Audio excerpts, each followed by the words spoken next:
Bienvenue sur Indépendante et Authentique, le podcast pour booster ton état d'esprit et ton entreprise.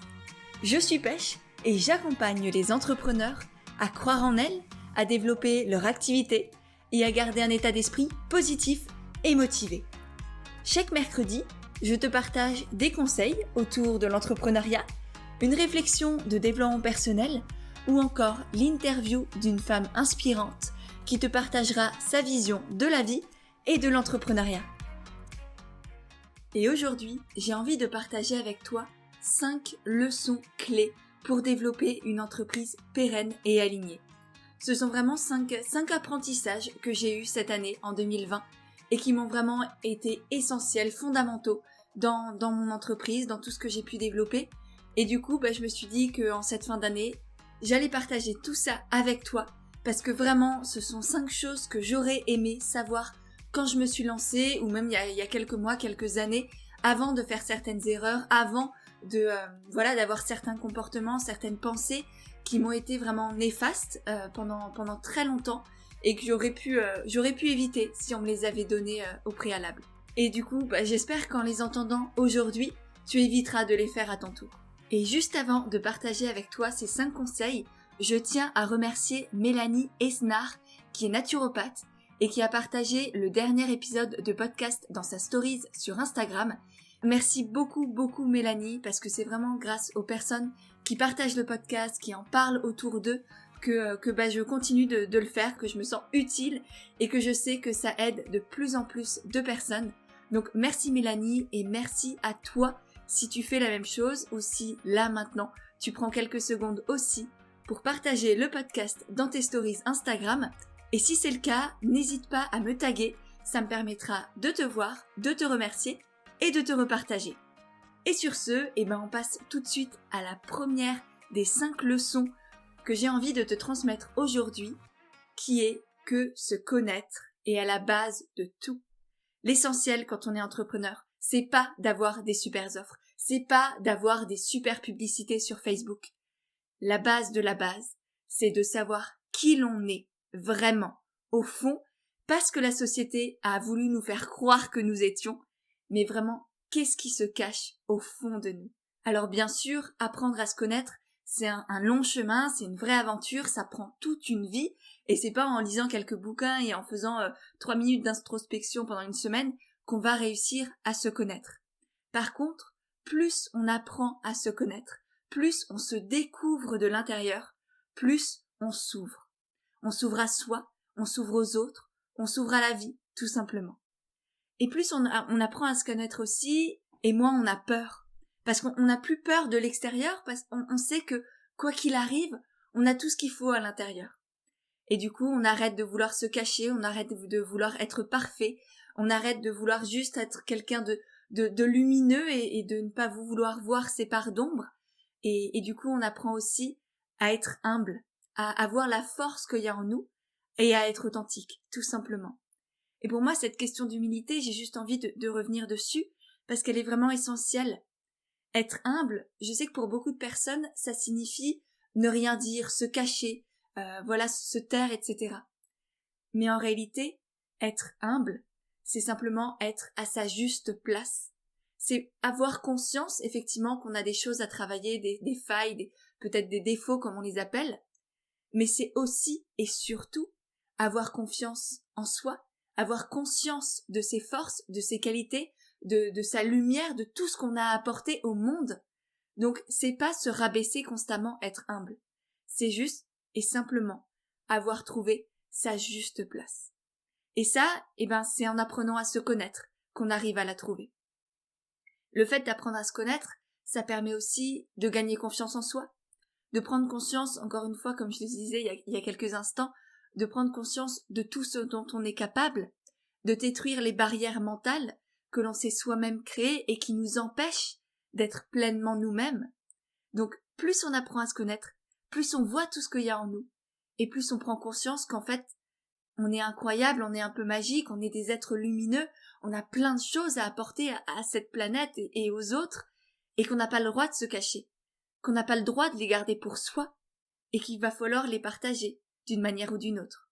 Et pour ma part, je sais que c'est vraiment à partir du moment où j'ai pris le temps de faire de l'introspection, d'apprendre à me connaître, de savoir quelles étaient mes forces, mes failles, mes pardons, mes parts de lumière, et ben que j'ai trouvé ma voie, que j'ai trouvé ma place, et aujourd'hui je sais que je suis bien là où je suis, que je suis bien à la tête de ma propre entreprise, d'une entreprise humaine, attachée à ses valeurs, au respect, à la liberté, à la positivité, à l'authenticité, et à cette mission que j'ai fait mienne, qui est de vous accompagner à développer un projet qui vous correspond vraiment.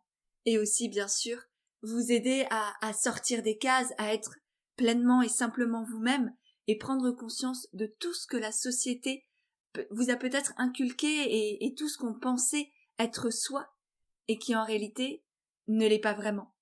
Parce que la société, mine de rien, elle nous a forgés d'une certaine manière. On ressent tous, je pense, une certaine pression, que ce soit de nos proches, de ce qui est bien vu, de ce qu'il faut faire, entre guillemets, alors qu'il n'y a aucun il faut. Il y a juste des choses qui sont alignées, justes et bonnes pour soi. Mais il n'y a pas de bonne chose en soi, il n'y a pas de la bonne chose à faire. Il y a juste et uniquement ce qui est bon et juste pour soi-même. Et ça, la seule manière de le découvrir, c'est d'apprendre à se connaître.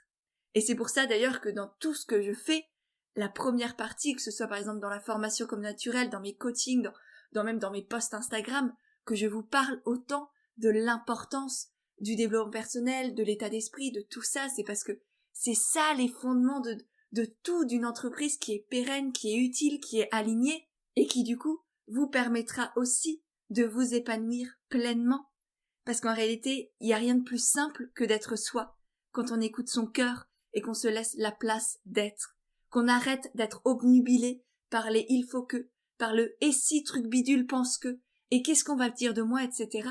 Quand on revient à soi et qu'on fait les choses pour soi, et ben c'est là où on attire aussi les bonnes personnes, où on a des clients, où on arrive à bien communiquer, etc. Donc, si vous avez la formation comme naturel, par exemple, vous savez que c'est vraiment ça qui est à la base de tout, c'est quand vous êtes aligné, ben ça se ressent, et ça attire les gens, vous éclairez du coup le monde, et c'est ça qui vous fait venir des clients à vous naturellement aussi.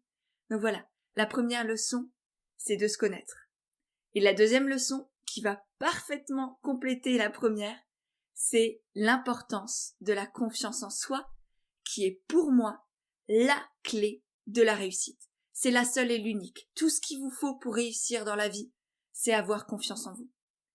Parce que s'il y a bien une chose que j'ai expérimentée, tant sur moi-même que sur toutes les entrepreneurs que j'ai accompagnés et que j'accompagne encore, c'est l'impact de la confiance en soi, tant sur notre vie du quotidien, sur les opportunités qui arrivent à nous, que dans notre entreprise et tout ce qu'on va avoir envie de développer à travers elle.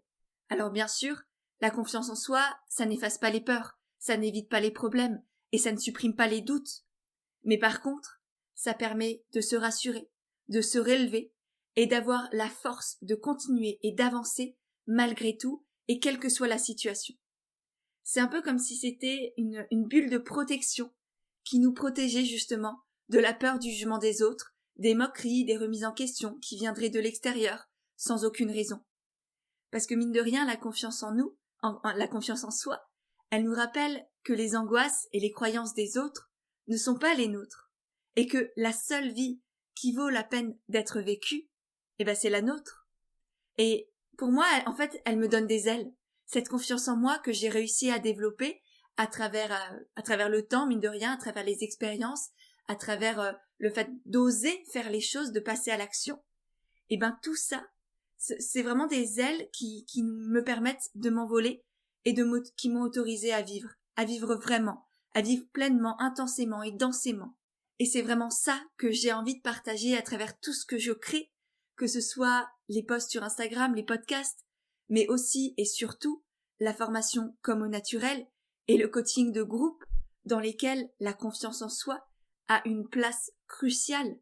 Tous les premiers modules, toutes les premières sessions, et même durant toute la formation par exemple, on parle de la confiance en soi et je vous la rabâche et je vous donne des conseils et on voit comment continuer à la développer encore et encore, parce que mine de rien, elle est très compliquée à avoir et elle se perd aussi très facilement Donc c'est important pour moi de vous partager un maximum d'astuces, de techniques, de conseils pour la retrouver, on va dire, d'une certaine manière, le plus souvent possible, ou tout du moins d'apprendre à faire face aux baisses de confiance en vous pour ne pas vous sentir démunis et la retrouver le plus souvent possible et le plus vite possible aussi. Et j'en profite pour rappeler quelque chose que je dis extrêmement souvent, notamment sur Instagram, c'est que la confiance en soi, ça vient de l'intérieur et pas de l'extérieur.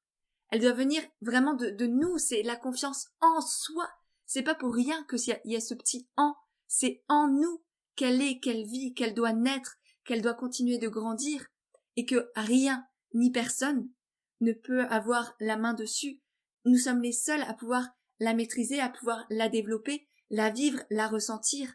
Et par exemple, durant les coachings, c'est pas moi qui crée la confiance en la personne que j'ai en face de moi, mais c'est elle-même que j'accompagne à trouver et à développer cette confiance en elle. Et personnellement, il n'y a pas plus beau cadeau que d'entendre les entrepreneurs que j'accompagne dire « j'ai confiance en moi, je suis fière de mon projet et je sais que je vais y arriver ». Parce qu'à partir du jour où elle l'assume haut et fort et où elle dit ça clairement et naturellement, c'est pas moi qui le dis ou c'est pas moi qui leur demande de le dire, c'est à partir de ce jour-là, eh ben je sais que rien ni personne ne pourra les arrêter. Donc, s'il y a bien une chose sur laquelle tu dois te concentrer avant même de vouloir développer tes offres, avoir un super site internet et des tas de clients, c'est la confiance que tu te portes.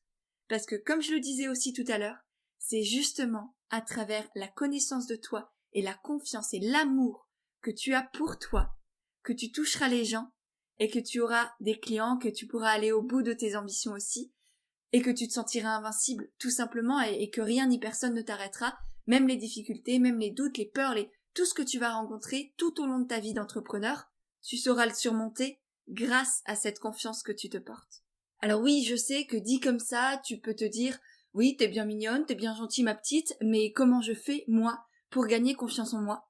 Et je sais que c'est une sacrée aventure, c'est, comme je le disais, c'est quelque chose qu'on fait tout au long de sa vie.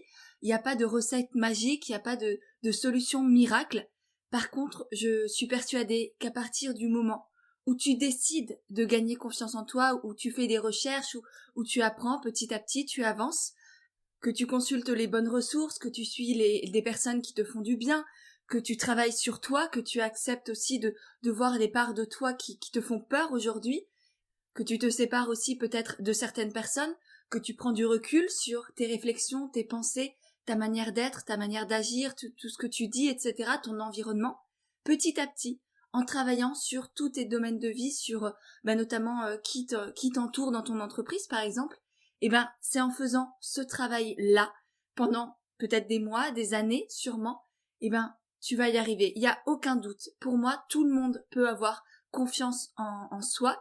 Il suffit simplement déjà d'en prendre conscience et de décider de travailler dessus. Si c'est un sujet qui t'intéresse et que tu as envie de creuser, je te mettrai dans les notes de l'épisode des ressources que j'ai pu écrire ou que j'ai pu trouver et qui pourront t'aider à gagner confiance en toi. Et d'ailleurs, la troisième leçon que j'ai envie de te partager est totalement liée à ça. Ça me fait du coup une parfaite transition vers ce conseil numéro 3 qui est que la pire erreur est de vouloir faire comme les autres. Et ça, je pense que si tu me suis, je te le rabâche, mais constamment, que ce soit ici en podcast, sur Instagram, dans mes newsletters, etc. C'est vraiment, pour moi, c'est essentiel d'apprendre à se détacher du regard des autres. Et ça passe aussi par la comparaison. Par arrêter de vouloir se comparer. Par arrêter de regarder ce que font les autres. De se dire que ce que font les autres, c'est mieux. C'est la bonne chose à faire, entre guillemets. Parce que vraiment, ce n'est jamais le cas. C'est pas parce que les autres font quelque chose que, d'une part, c'est la bonne chose à faire, et d'autre part, que ce qui montre leur réussite apparente est une vraie réussite à l'intérieur.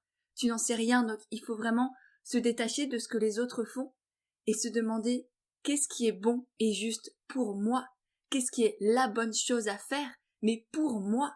C'est ça la vraie question à se poser. C'est pas est-ce que ça va marcher, c'est est-ce que c'est juste et aligné pour moi. Est-ce que ça va rendre service, effectivement, et il faut quand même que ça ait un impact positif sur les autres et que, voilà, que ça ait une certaine utilité, disons. ou que ça apporte du moins peut-être du bien-être, de la joie, etc. Mais par contre, la première question à se poser, si tu veux sortir un nouveau service, un nouveau produit, etc., c'est de te demander, est-ce que c'est juste pour moi? Est-ce que c'est la bonne chose à faire pour moi? Est-ce que ce que j'ai envie de communiquer ou de créer, est-ce que ça me convient à moi? Pas aux autres. On s'en fout des autres. Et si je te dis ça, c'est parce que plus d'une fois cette année, j'ai cru que je m'étais perdue. Vraiment. Et parce que comme tous les entrepreneurs, j'ai des phases de doute, des phases de peur. Et du coup, je me suis réfugiée dans cette comparaison.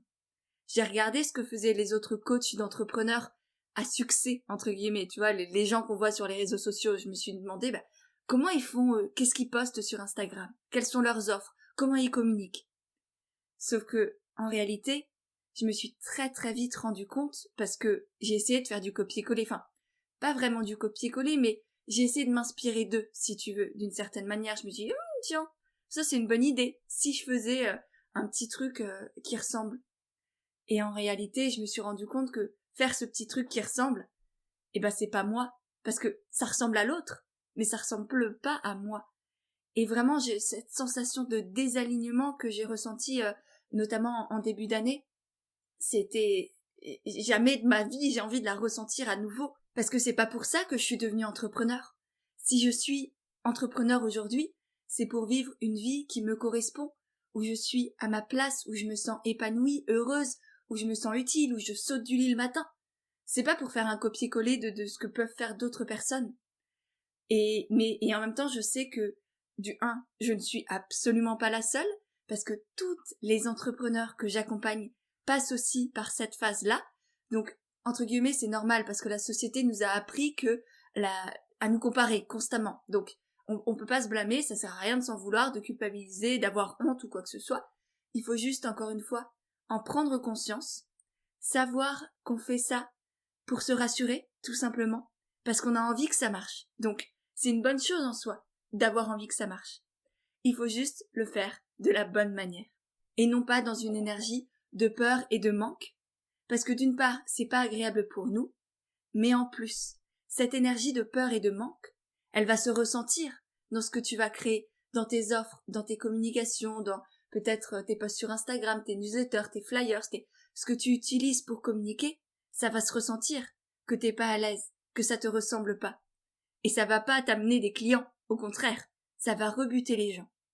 Voilà, c'est vraiment très très important de faire les choses à ta manière, sans te demander si c'est une bonne idée, mais au contraire, de te demander est-ce que ça me fait vibrer? Je pense que c'est ça la question à se poser. Est-ce que ça me fait vibrer? On arrive maintenant à la 4e leçon, qui est qu'investir en soi est le plus beau des cadeaux. Je sais que pour beaucoup d'entrepreneurs, c'est très compliqué de dépenser de l'argent pour son entreprise ou pour soi-même. Notamment au début, quand on lance son activité, on a peur à peu près de tout et n'importe quoi, on est dans le doute constamment, et du coup, cette peur et ce doute prennent le dessus sur la raison. Sauf qu'en pensant comme ça, en pensant qu'on y arrivera seul, qu'on n'a besoin de rien ni personne, et qu'on n'a pas ni le droit, ni les capacités de se former, de prendre un coaching par exemple, ou d'investir simplement dans des outils peut-être, en faisant tout ça, on s'empêche soi-même de réussir. Alors qu'au contraire, en investissant en soi et en son entreprise, d'une part, on gagne du temps, on gagne de l'énergie, on économise de l'argent, mine de rien, parce que sur le long terme, investir en soi au départ, c'est une économie d'argent énorme sur le long terme. Et d'autre part, on se dit oui, on se fait un cadeau, le plus beau des cadeaux en fait pour moi, de se dire oui, oui je le mérite, oui je crois en mon projet, oui je vais réussir et je vais tout donner pour y arriver. Et ça vraiment, à partir du moment où on fait ce geste pour soi, on se donne cet amour-là, cette confiance-là, plus rien ne pourra nous arrêter, parce que mine de rien, on revient à la confiance en soi, et investir en soi, c'est d'une certaine manière se dire oui, j'ai confiance en moi, j'ai foi en moi, et je sais que je vais tout donner, que je vais y arriver. Donc, à partir de ce moment-là, on change aussi son état d'esprit. C'est pas juste de l'argent qu'on met sur la table. C'est aussi un changement d'état d'esprit. Et ça, je le vois chez mes coachés, je le vois Et chez les personnes qui ont pris la formation comme naturelle, c'est qu'effectivement, sur le coup, c'est un investissement, c'est un certain montant. Mais plus d'une fois, j'ai eu des personnes qui m'ont dit, rien que le fait d'avoir investi en moi, d'avoir dépensé cet argent pour moi et pour mon projet, eh ben j'ai des papillons dans le ventre. Et je sais que je vais tout donner pour y arriver. Donc c'est vraiment, c'est pas juste investir pour se former, c'est beaucoup plus que ça. Alors bien sûr, il faut pas investir dans tout et n'importe quoi. Dans la dernière formation en ligne qui vient de sortir dont tout le monde parle, il faut réfléchir à ces investissements. Il faut se demander de quoi est-ce que j'ai besoin aujourd'hui, quel type d'investissement me correspond le plus et va m'être le plus utile. Par exemple, pour certaines personnes, ça va être des formations en ligne parce qu'elles sont très autonomes. Pour d'autres personnes, ça va être des coachings parce qu'elles ont besoin d'un coup de boost, d'une motivation, de quelqu'un qui les suit en individuel. Pour encore d'autres personnes, ça va être juste des outils parce qu'elles ont déjà peut-être toutes les connaissances, toutes les compétences, mais qu'elles manquent de moyens plutôt matériels. Donc là, c'est vraiment à toi de déterminer de quoi est-ce que tu as besoin aujourd'hui. Est-ce que c'est de matières premières? Est-ce que c'est d'outils de communication? Est-ce que c'est de connaissances pour faire connaître ton projet, etc. Donc ça, c'est peut-être la première question à te poser avant d'investir en toi. Et une fois que tu as déterminé de quoi tu avais besoin aujourd'hui, eh bien, tu pourras faire un bon investissement. Et c'est d'ailleurs pour ça que, de mon côté, je propose à la fois une formation en ligne sur la communication qui te permet d'avoir des clients naturellement, mais aussi le coaching de groupe qui là est plutôt axé état d'esprit, légitimité, rapport à l'argent, blocage inconscient et aussi bien sûr une part de communication parce que ça reste le cœur de mon activité et de ma formation. Donc les deux répondent à des besoins différents tout en étant parfaitement complémentaires, ce qui me permet de pouvoir t'apporter des ressources et des compléments d'information en fonction des besoins et de la situation de chacun. Alors bien sûr, là je te prends l'exemple de mes offres à moi, mais il existe énormément de formations, d'accompagnement en ligne, etc. Donc c'est vraiment à toi de déterminer quels sont tes besoins pour pouvoir investir au bon endroit. Surtout que là, ça va être le début d'année, c'est aussi le bon moment pour prendre un nouveau départ, pour se faire confiance, pour se dire oui. Et donc voilà, c'est vraiment à toi de faire le tri. Mais dans tous les cas, n'oublie pas que si toi-même, tu n'investis pas en toi et en ton entreprise, personne d'autre ne le fera. Donc c'est vraiment la première étape, c'est pas forcément d'avoir des clients. Moi pour ma part, la première étape que j'ai fait, c'est de me prendre un coach. Je savais même pas quel type d'entreprise je voulais monter. Je savais juste que je voulais être à mon compte et que j'avais pas encore les épaules pour le faire toute seule, que je savais pas par où commencer, où aller, que j'avais besoin de quelqu'un qui me pousse, qui me motive, qui m'encourage sur la bonne voie et qui m'aide aussi d'une certaine manière à trouver ma voie. Et j'ai investi en lui et j'ai investi en moi surtout. Et c'est honnêtement effectivement le plus beau cadeau que je me suis fait et je ne regrette absolument pas. C'est peut-être d'ailleurs pour ça aussi que je suis devenue coach, mais ça, on pourra en reparler une autre fois. Bref, je pense que tu l'auras compris, investir en soi, c'est se faire un magnifique cadeau que jamais personne ne pourra nous enlever. Et sur ce, on arrive au 5e conseil que j'ai pour toi aujourd'hui, c'est que seul on va vite, mais ensemble, on va vite et on va loin. Je sais que c'est quelque chose qu'on rabâche extrêmement souvent, mais en 2020, c'est vraiment quelque chose que j'ai expérimenté, puisque je suis passée de l'individuel au collectif, de l'humain à l'humain, et ça dans plusieurs zones de mon entreprise. Tout d'abord, parce qu'avec l'expansion de Pêche et Églantine, que j'avais absolument pas prévu, ça allait très très vite, j'ai dû recruter. Donc, à la fin, j'étais plus toute seule à tout gérer. Alors, bien sûr, c'est moi qui reste au cœur de tout, entre guillemets, même si je suis pas non plus le centre du monde, c'est pas ça l'idée.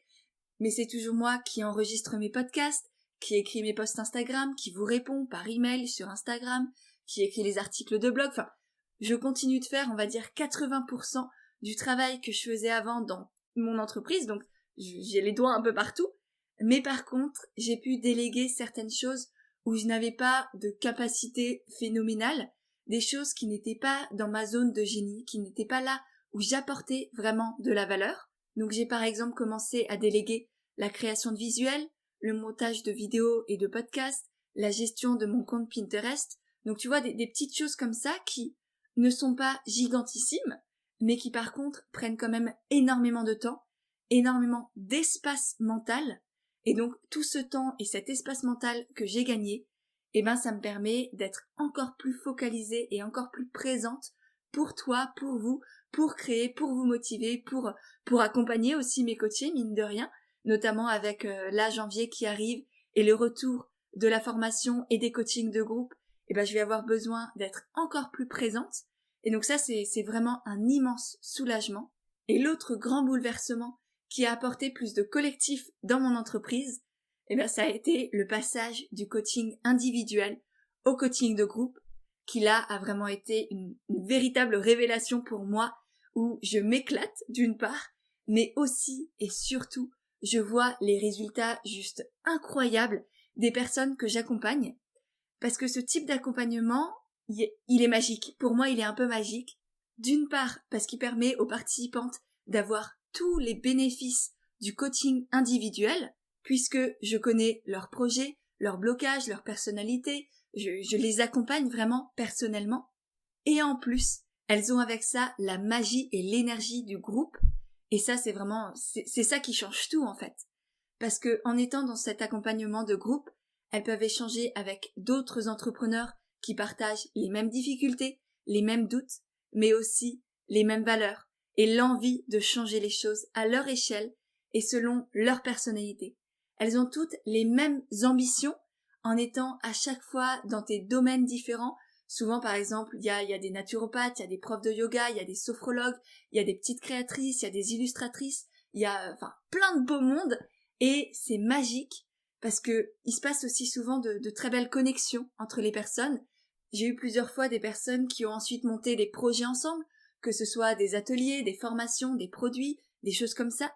Donc ça permet aussi de se créer un réseau qui va durer bien plus longtemps que le coaching, parce que là, l'accompagnement de groupe, il dure quelques mois, mais ensuite, les personnes continuent d'échanger, continuent de se soutenir, continuent de partager, etc.